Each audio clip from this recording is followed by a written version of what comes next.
Diga lá, moçada, estamos aí para começar mais um episódio deste podcast que veio abalar as estruturas tectônicas. Hoje, com uma super convidada, super especial, a artista, professora, viajadíssima Luciana Crepaldi. Yes! Obrigado, viu, querida? Gratidão! Opa, um prazer estar aqui. Pela presença, por ter aceito.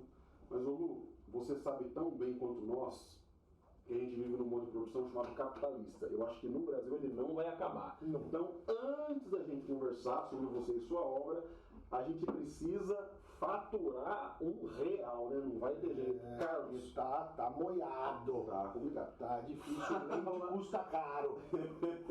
Fala aí os nossos parceiros. Vamos falar agora do nosso parceiro de primeira hora, o nosso amigo da Zap Autoescola. A Zap Autoescola fica aqui na região de Marília, fica na cidade de Garça, é a mais interessante autoescola desse país. A Zap fica ali em Garça, na Avenida Doutor Labienio da Costa Machado, número 1145, no Jardim Paulista. O telefone é DDD 14 3471 0662. Lá você pode tirar a carta tipo A, tipo B, tipo AB, fazer reciclagem, renovação. Lá você tem todo amparo para poder desenvolver o seu trabalho, tem veículos novos, tem um ótimo acompanhamento e você vai chegar lá, vai procurar um caboclo mais ou menos nesse nível aqui, sem o gorro, não é? E você vai falar com o Flávio, vai falar que viu a propaganda aqui no Prof Play e ele vai te arrumar um desconto firmeza, camarada, para ajudar, porque no Brasil não tá bolinho não. É isso aí, meus amigos. E falar também do nosso segundo patrocinador, os nossos amigos da Fury. O que é Fury? É teoria em inglês, né? Eu tô aprendendo a falar até o Natal do conta. Fury é uma escola, só que não tem todos os cursos, todas as disciplinas. É uma instituição de curso por matéria. O foco deles é matemática, física, biologia, redação e química, com o grande Inácio, o ninja da química. Então você vai lá e fala assim, bicho, eu tenho demanda por fazer exatas só. Você pode fazer só as exatas. Eu quero só biologia, eu quero fazer tudo.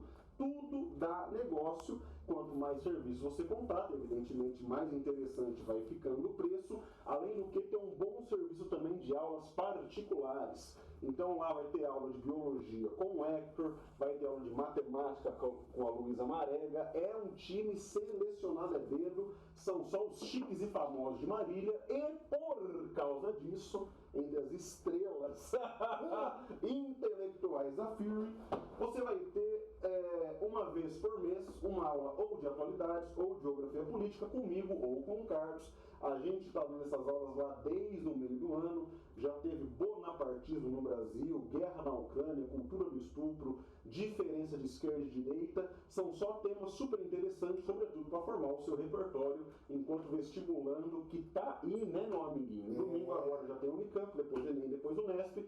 Então abre o olho, fique esperto. Fury. Onde é que fica? Rua Santa Helena, ali pertinho do Bosque, no número 352. Chegando lá, você procura ou o Esqui, que é também o professor de física, ou o Leite, que é o nosso professor de matemática, que vocês vão fazer um negócio muito bom. Sem mais delongas, Vamos lá. Vamos agora aprender, ter uma aula sobre artes. Carlinhos, quer fazer as honras? Quer começar? Vamos lá então, como você já começou, eu só posso iniciar agradecendo aí a sua dedicação, a dedicação do seu tempo para vir aqui bater um papo com a gente. Afinal de contas, nós começamos o podcast com a ideia de trazer bate-papos que trouxessem alguma coisa legal, alguma coisa boa para as pessoas, porque nós estamos num momento difícil demais, né? Enfim, qualquer coisa que tenha um pouquinho de elaboração intelectual acaba ficando um pouco de lado nesse país. Então agradeço demais aí, Luciana Crepaldi, um nome importante na cidade, um sobrenome destacado aqui. Já dei aula para várias pessoas, né? Então é interessante demais. E já sem muita firula, você estava conversando com a gente aqui no começo, você falou que teve o seu primeiro grande contato com essa modalidade de arte que você desenvolve em 98, quando você estava na capital do Brasil. Isso mesmo. 98 foi o ano que eu cheguei aqui. Olha. Eu cheguei aqui em Marília para fazer faculdade na Unesp. Então é um ano, eu considero muito importante. Foi top, na primeira série. Tava sendo alfabetizado. Babando colorido, todo mundo. Você vê que é um ano marcante para todos. Então eu queria que você falasse um pouquinho desse começo, desse start e da tecnologia nisso. Porque arte com tecnologia, durante muito tempo a gente pensou que eram coisas que não estariam juntas, né? E elas estão super conectadas. Opa, e como? Obrigada, agradeço de coração a vinda aqui, né, fazer essa entrevista aqui com vocês, super legal. Então, realmente, a arte e a tecnologia está super correlacionada, né? Hoje não tem como separar, né? Hoje a arte está sempre galgada na tecnologia, né? A maioria delas. Só que você tem que ter uma poesia por detrás, né? Você tem que ter uma estética por detrás, você tem que ter um pensamento coerente, uma narrativa, né? Uma descrição do que realmente você quer interpretar, o que você quer falar. Porque a arte hoje, ela tem que tocar o coração, ela tem que tirar a pessoa do lugar, ela tem que dar um soco no estômago, ela tem que fazer com que você repense a sua percepção do mundo. A arte hoje, ela tem uma diferença muito grande entre uma coisa que é decorativa e o que é arte. Uhum. A arte, ela tem que tirar você do lugar. A arte, a função dela, de alguma maneira, é mostrar novos caminhos. Mostrar que a gente está sendo preconceituoso, mostrar que a gente deve apreciar, né, um outro tipo de arte, que é uma arte que questiona o que é oferecido pela sociedade. Porque muitas vezes o que é oferecido pela sociedade não é o que você quer, né? Então a gente tem que ver até que ponto isso está certo, né? Questão de gênero, questão dos preconceitos. Então, quando eu trago essa pessoa nua, que sou eu, né, feita por um scanner, que é uma linguagem totalmente diferenciada, porque o scanner não é uma câmera fotográfica, não é imediato, não é que nem eu fazer clac e tirar uma foto sua, Demora, né? Ela demora, porque ela é que nem um xerox, né? Ela faz uma leitura conforme um tempo que você determina, conforme o DPI que você definiu.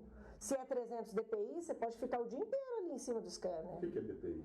300 DPI é a qualidade de uma imagem. Ah, entendi. Né? Eu, por exemplo, como sou designer gráfica também, quando uma empresa vai imprimir alguma coisa, um cartaz do meu trabalho, eu tenho que mandar 300 DPI. Entendi. Se vai ser visualizado só na televisão, é 72 DPI, que é uma definição que pode ser vista pela televisão.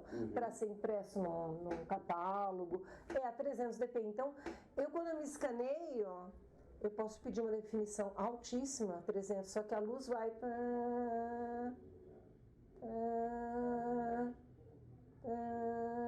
uma coisa é a 300, outra coisa é a 72 DPI. A 72 DPI ela faz Então, o tempo de captura da imagem é diferente. Por isso que a linguagem do scanner, como existe a linguagem dos sinais, como existe a linguagem dos semáforos, né? A linguagem do trânsito, como existe a linguagem dos surdos e mudos, existe uma linguagem fotográfica. Quando dou aula, eu falo dos elementos da linguagem fotográfica.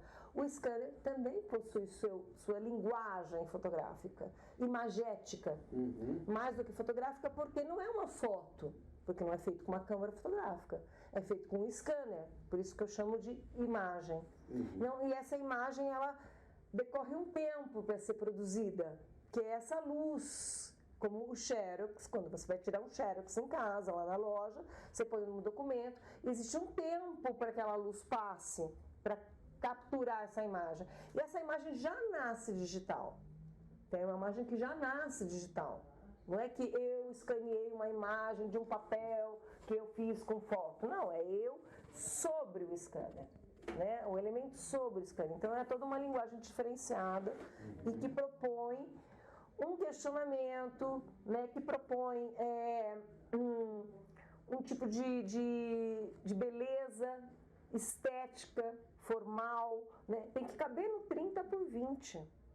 Eu tenho que me colocar naquele fragmento, porque não é aquele scanner, tem scanners que são aqueles que raspam pelo corpo. Não, é um scanner de mesa, a gente chama de mesa.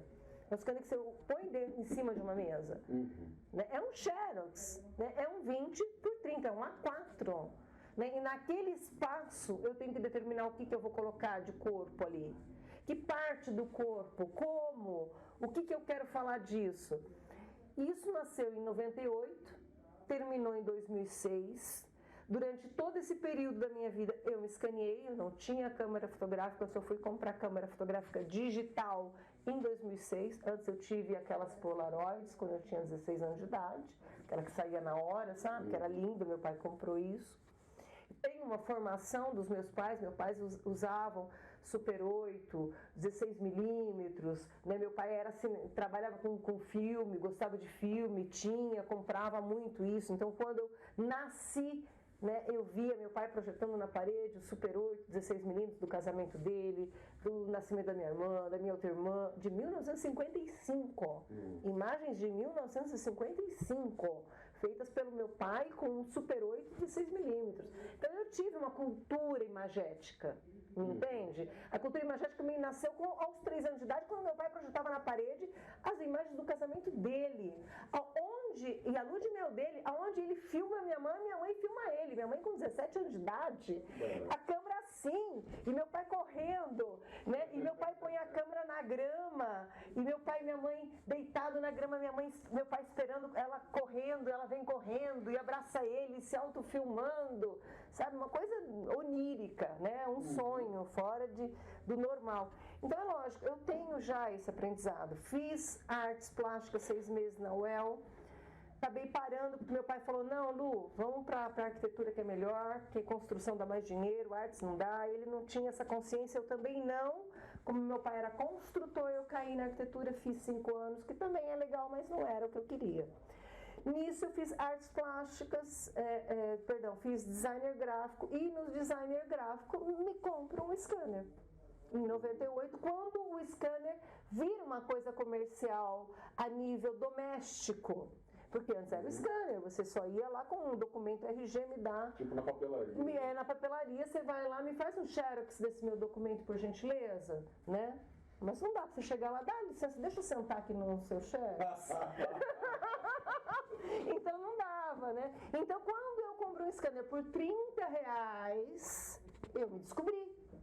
E no primeiro dia fiz 60 imagens. E é lógico que eu sentei no scanner. Porque fazia um ciclo ali. A hora que eu escaneei minha mão e vi todas as digitais, todos os poros. Gente, isso aqui é maravilhoso. Pus a outra mão, entendeu? Coloco, dá licença, o pé. Coloco o outro pé. Né? E começo a escanear partes do meu corpo. E foram 60 imagens, foi a catarse. Foi o catarse na minha vida. Era isso que era para ser, não era arquiteta, como meu pai tinha falado.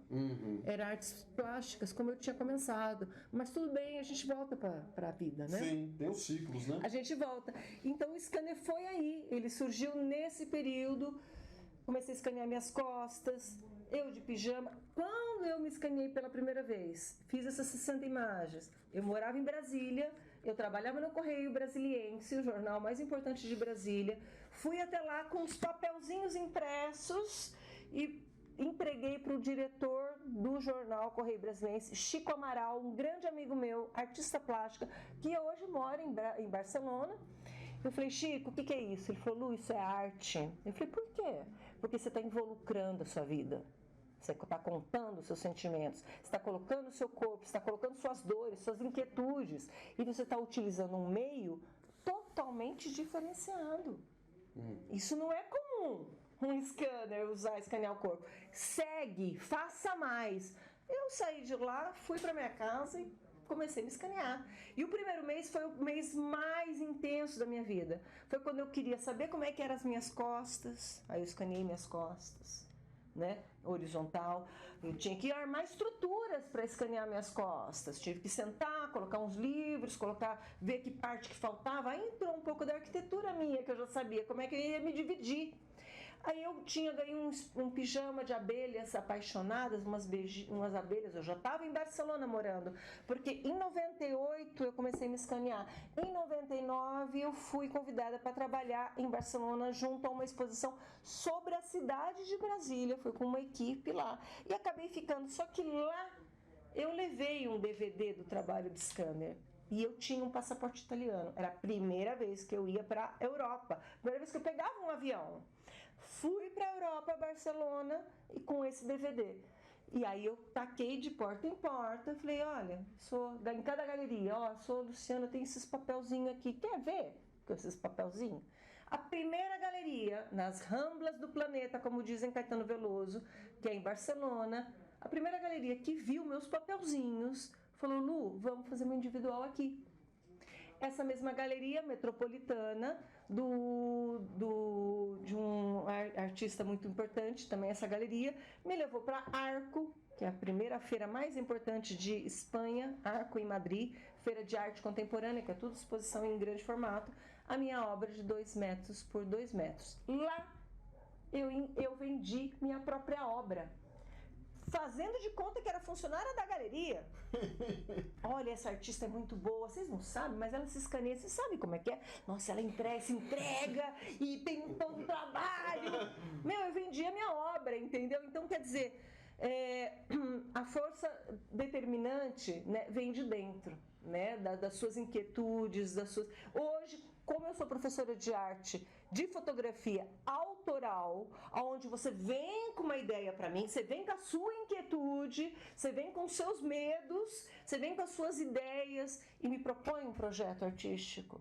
E é isso que quando eu dou aula, eu falo sobre 300 projetos artísticos para te dar inspiração. Então, quando eu faço as minhas oficinas, é isso. Por quê? Porque eu já tenho esse embasamento.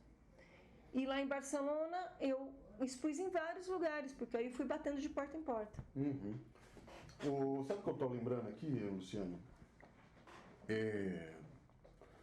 Nos anos 70, para discutir meio ambiente, fundou-se uma instituição chamada PNUMA, que é Painel das Nações Unidas para o Meio Ambiente. E o PNUMA, aos poucos, foi revolucionando a ideologia da percepção ambiental a nível de mundo com imagem de satélite. As imagens de satélite, elas eram usadas só para fim militar, né?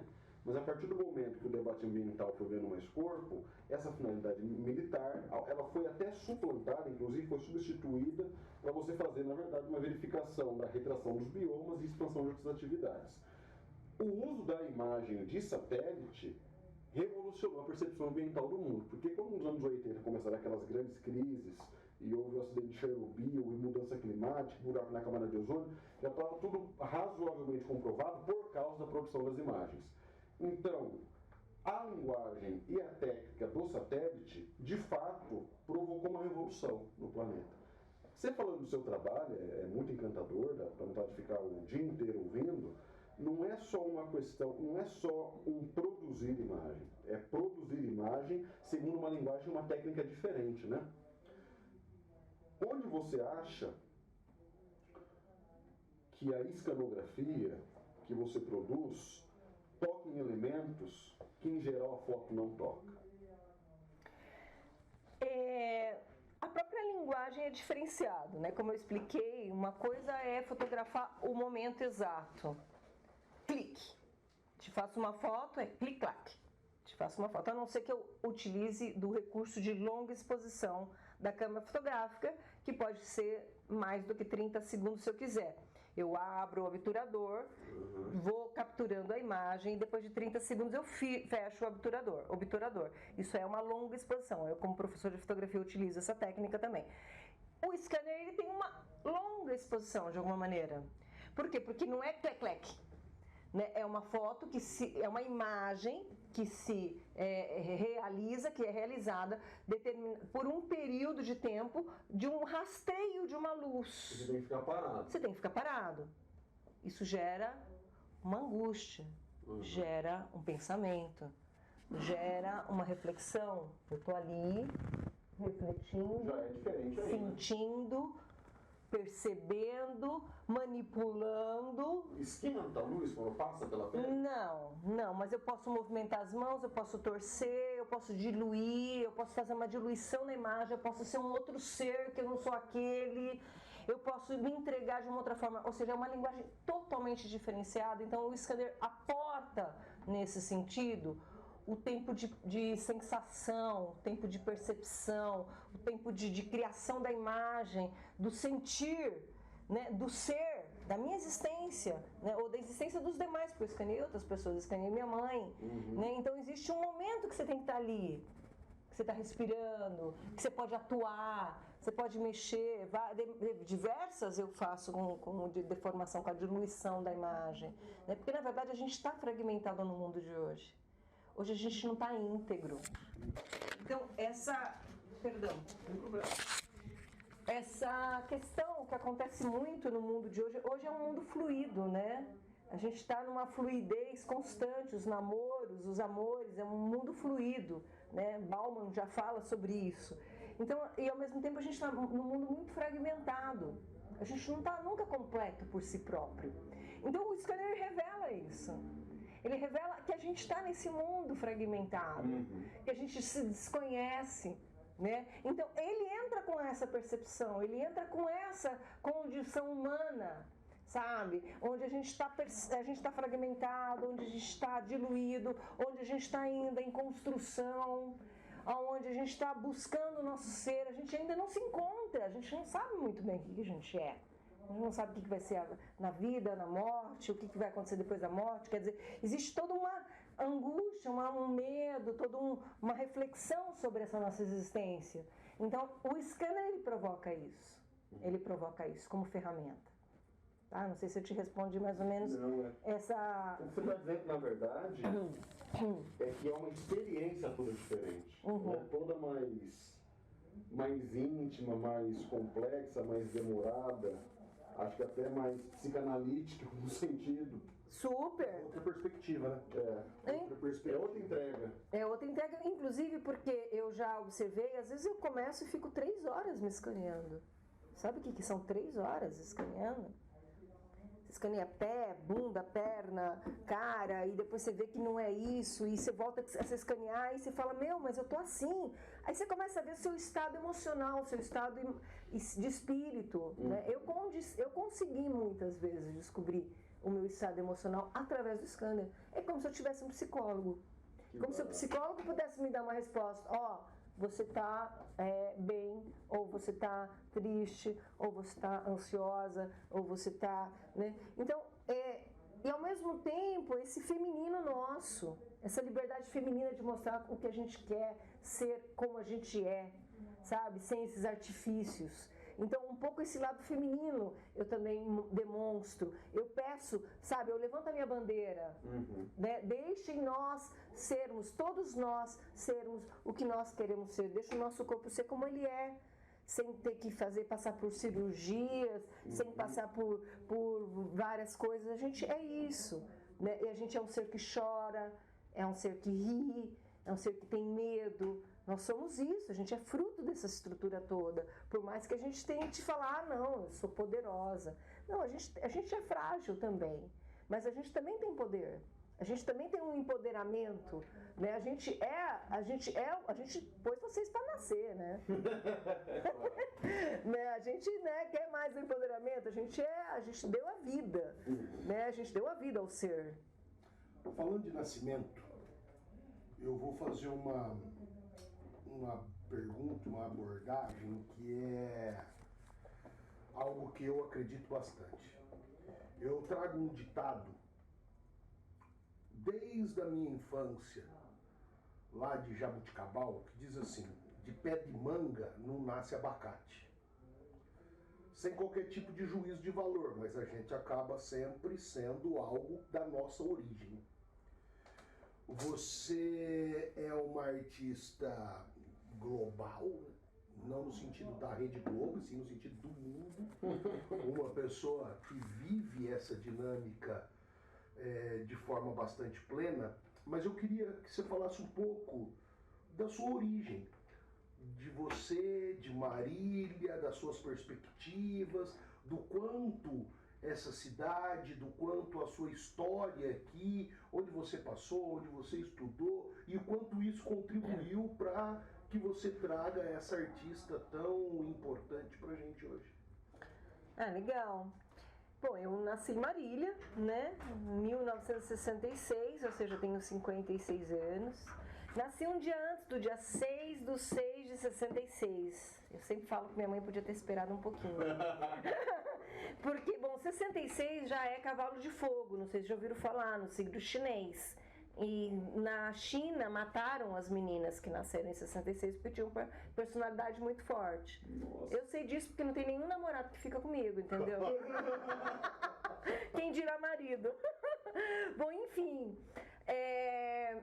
eu sei que o Marília me trouxe a subir na árvore, né? Eu nasci numa casa que tinha diversas árvores, então eu subi na árvore, eu fui em cachoeira, né? Muitas cachoeiras, Marília cheia de cachoeira, eu andei de bicicleta com pessoas junto, eu lembro que eu tinha 3 pessoas que andavam de bicicleta comigo, então existe assim uma infância muito rica, e uma adolescente muito rica também, muitas amizades, as pessoas e fazendas que a gente visitava, né? Eu tive um namorado que eu ia pesar leite às 3 horas da madrugada, né? Na fazenda dele, quer dizer, eu tenho esse contato com a natureza muito grande. Hoje em dia também tem um projeto que se chama Paisagens Sonoras, que são paisagens ao redor de Marília, que eu fotografo diversas paisagens ao redor de Marília. Marília para mim sempre foi esse berço, né? Que me acolhe de alguma maneira.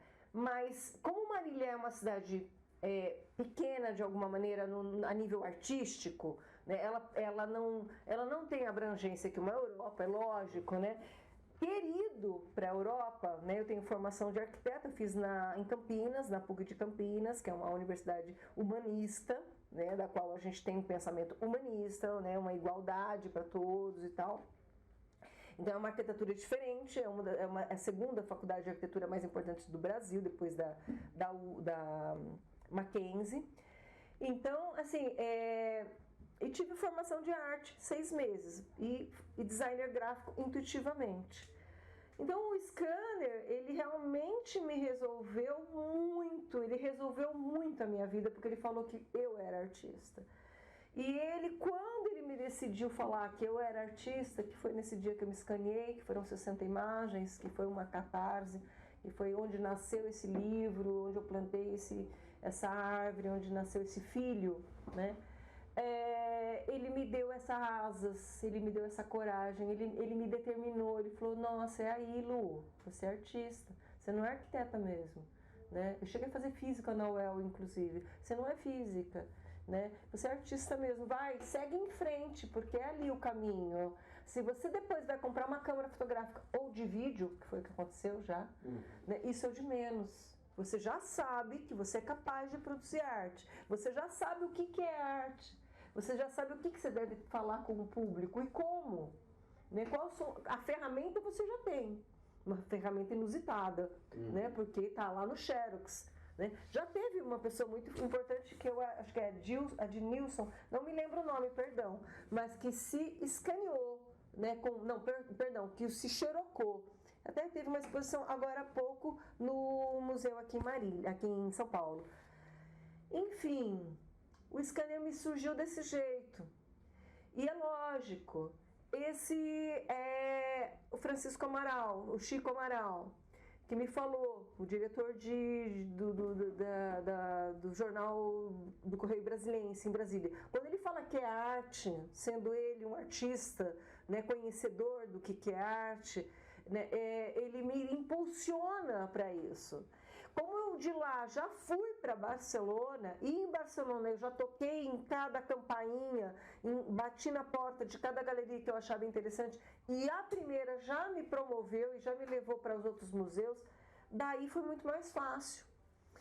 Eu automaticamente sempre procurava concursos, então eu entrei na Bienal, fiquei em terceiro lugar de 200 projetos na Bienal de Tenerife, né, e na Espanha. No terceiro lugar eu tive uma exposição fantástica lá, me deram um prêmio, né? A Bals, em Tarragona, né? A cidade de Bals, escreve com V, Bals, pronuncia Bals em espanhol. A cidade de Bals me presenteou também, eu fui selecionada no museu, fui premiada. Na época me deram 4.000 euros. Meu trabalho está no Museu de Bals, em Tarragona. E em 2006, quando eu já estava finalizando o meu trabalho, uma coleção de Madrid me comprou 6 obras minhas em grande formato. 3 delas são 2 metros por 2,20 metros. Uma é 2 metros por 2, né? Então são obras grandes. Duas delas vão estar aqui agora em Marília, né? Vieram de Barcelona, passaram por Casa Cor em 2017, onde eu expus também atualmente, e estão chegando aqui em Marília, né? Através do edital de 2021, que a gente foi selecionado, junto com a Mustache, da Cacá Cerqueira César. E agora a gente tem o prazer de mostrar para Marília, onde eu nasci, né, essa cidade que me deu esse berço, que me deu essa cachoeira, que me deu essas árvores para eu subir no pé, entendeu? Que me deu a bicicleta para eu passear, sabe? Esse lugar, sabe? Esse lugar que me acolhe, essas pessoas que gostam de mim, que eu gosto tanto, que eu tenho tanto carinho por Marília, né? É aqui que eu vou mostrar pela primeira vez, né, aqui no Brasil, tirando a Casa Cor, o trabalho de scanner. Então, para mim é uma honra, um prazer enorme estar aqui. Estou super feliz. Ano que vem a gente tem mais exposições para um outro edital. São 5 cidades, novamente Marília, novamente Bauru. Esse ano Marília e Bauru. Ano que vem Marília, Bauru, São Carlos, Ubatuba e Santos. É onde a gente, pelo segundo prêmio do segundo edital. Já é o segundo edital que a gente está sendo premiado. Vamos falar um pouco mais sobre isso. Quando começa, quando termina, onde, que horas, quanto custa? Não custa nada. O que custa é vir com um sorriso. Aí sim, o bom é que todo mundo venha com um sorriso. Vai ser inaugurado dia 11, sexta-feira, agora, essa sexta próxima. A gente já tem agora 11 de novembro, a exposição, inaugura a exposição às 17 horas, 5 horas da tarde. Estão todos convidados para virem a exposição. Vamos ter ali uma vernissagem, vai ser bem gostoso. E nós vamos sortear uma obra, tá? Para todas as pessoas que passarem por lá e deixarem seu nome e a numeração ali na carta ali, naquele caderno de apresentação, de entradas, de permanência da obra. Vocês vão colocar seu nome lá, o seu número, e no final, no dia 26, quando termina, são só 15 dias, tá? A exposição. Então eu convido a todos que venham na inauguração, porque vai ser uma festa a inauguração, vai ter fotógrafos, vai ter um monte de gente lá animado para fazer essa exposição.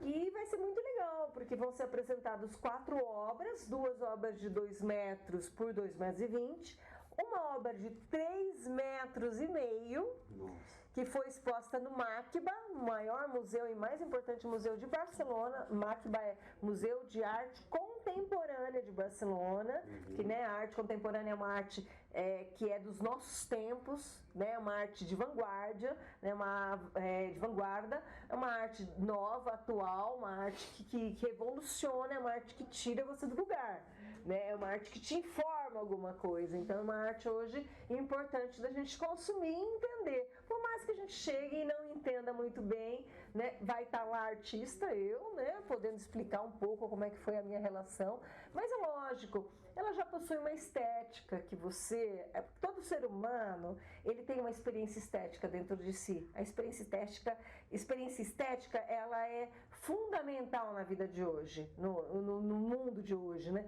E a experiência estética você tem quando você vai numa galeria, quando você vê um filme, quando você vê um show, quando você vê uma atriz numa peça, quando você vê uma bailarina, quando você se emociona. Isso tudo é uma experiência estética.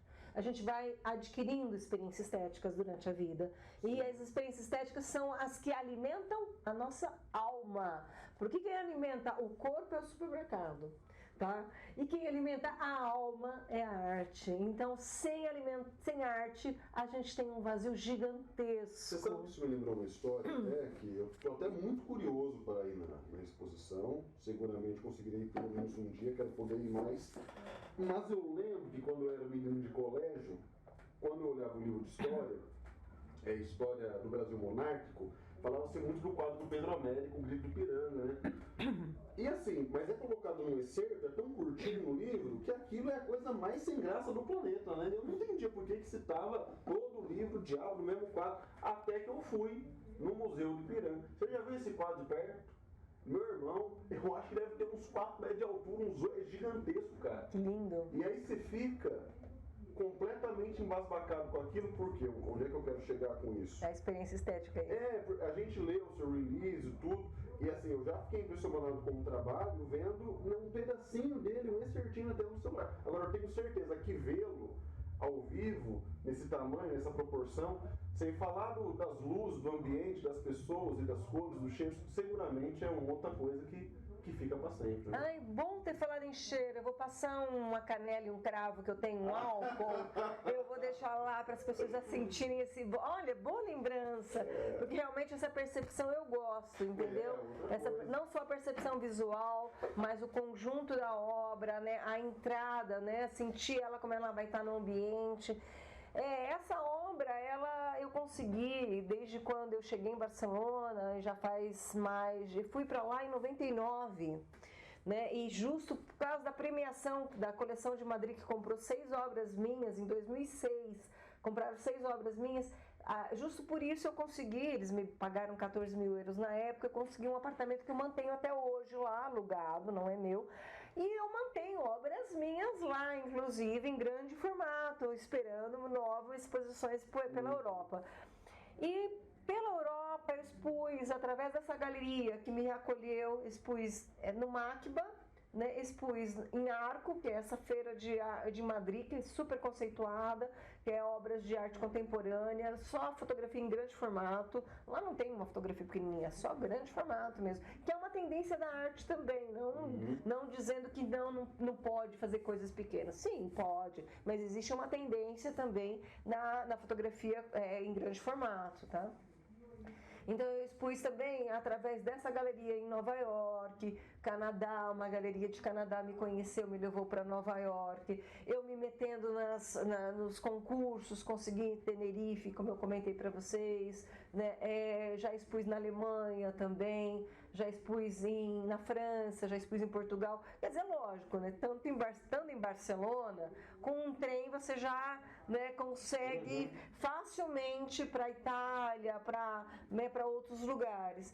E assim, o fato de também ter exposto nas 2 universidades, que são coisas mais fortes a nível conceitual, né, de dar força, de dar peso à sua obra, né? Existe um peso maior quando uma universidade te reconhece, né? E essa universidade é de Cádiz, tanto Cádiz como o Huelva. Cádiz está ali no Estreito de Gibraltar, tá? Ali juntando com a África.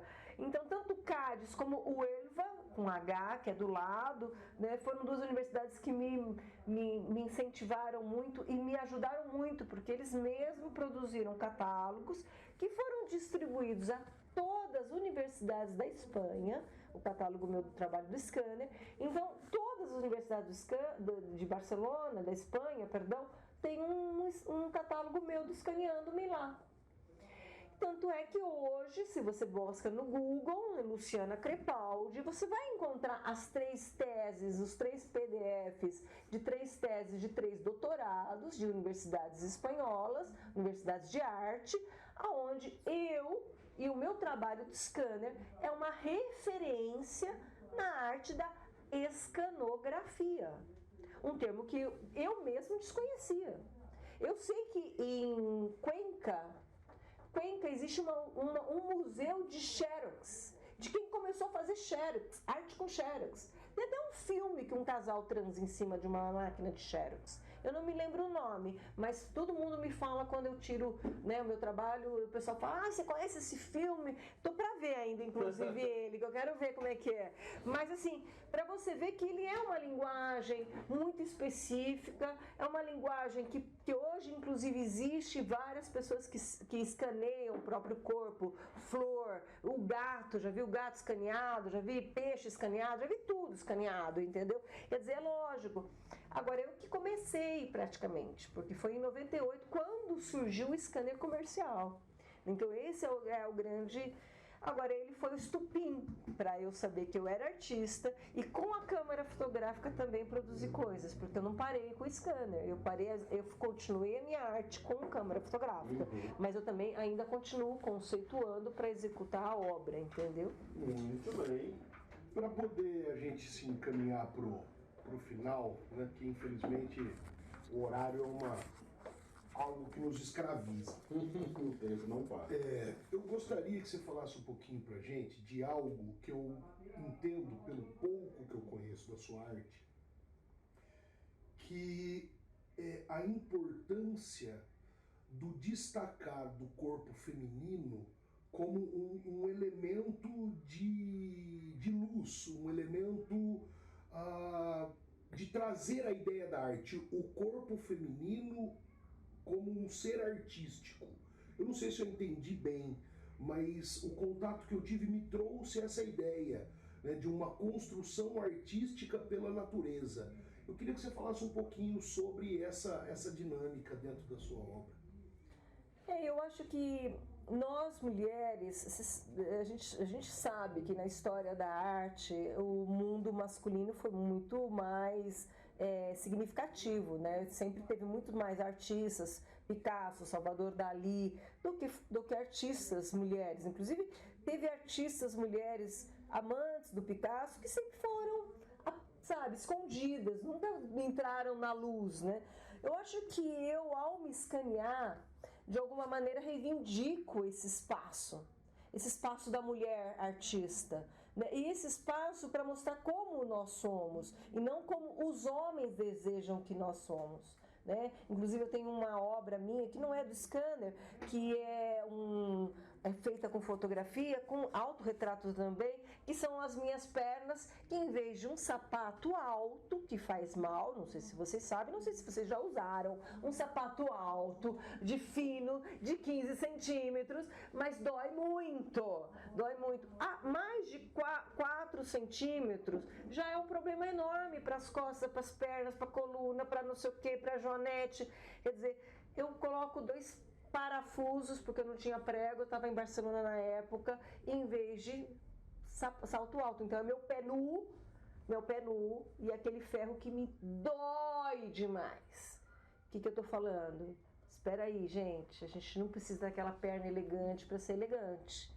A gente, para ser bonita, a gente pode ser bonita do jeito que a gente nasceu, como a gente é, na nossa essência, na nossa forma, na nossa experiência, na nossa liberdade de expressão. Então, eu reivindico, de alguma maneira, através do meu corpo, através de eu sendo mulher, do meu feminino, é esse espaço como artista mulher, é esse espaço de liberdade de expressão, de liberdade corporal, física, da gente falar sobre os nossos medos, sobre as nossas angústias, sobre o nosso poder. Nós somos poderosas, então o nosso empoderamento nesse momento é importante, né? Então, como eu estou falando para outras mulheres, de alguma maneira, sejam o que vocês queiram ser, não se limitem, né? Não se assustem pelos homens, eles não têm poder para isso, quem tem poder é nós. Então essa liberdade de expressão, de alguma maneira, eu reivindico através desse trabalho do scanner. E por quê? Porque eu me aplasto. Porque eu não só sou bonita, eu sou amassada também. Porque eu sou assim. Eu sou feia também, eu sou triste também, mas eu sou alegre também. Quer me ver com a minha essência? Eu sou tudo isso. Então, um pouco é isso que eu quero dar para as mulheres. E para todos os homens, para eles também abrirem os olhos, porque eles estão com os olhos fechados ainda, né? A gente precisa abrir os olhos deles também, né? para falar, gente, ó, a gente também tem nosso espaço, a gente também merece os mesmos direitos e o mesmo salário. Peraí, não é só vocês, né? Então, pouco isso que eu tô querendo falar, sabe? Eu acho que é isso. Muito bom. Eu e o Carlos tomamos uma aula aqui hoje, já aprendi muito e estou ansioso para poder estar lá, retomando as datas, inauguração dia 11. Isso, sexta-feira agora, sem essa sexta próxima, às 17 horas, 5 horas da tarde, vamos presentear Museu de Marília. Galeria de Artes do Complexo Cultural Brasalécio, não sei se vocês sabem, mudou o nome, Complexo Cultural Brasalécio, Galeria das Artes de Marília, ao lado do Museu de Paleontologia, que foi inaugurado agora. Agora, peço para que todos vão ver o meu querido professor Brasalécio, né, maravilhoso artista que está expondo agora na galeria, e logo entra a gente dia 11 às 17 horas, junto com a Mustache e a Cacá Cerqueira César. Lamuceta, perdão. Gente, desculpa.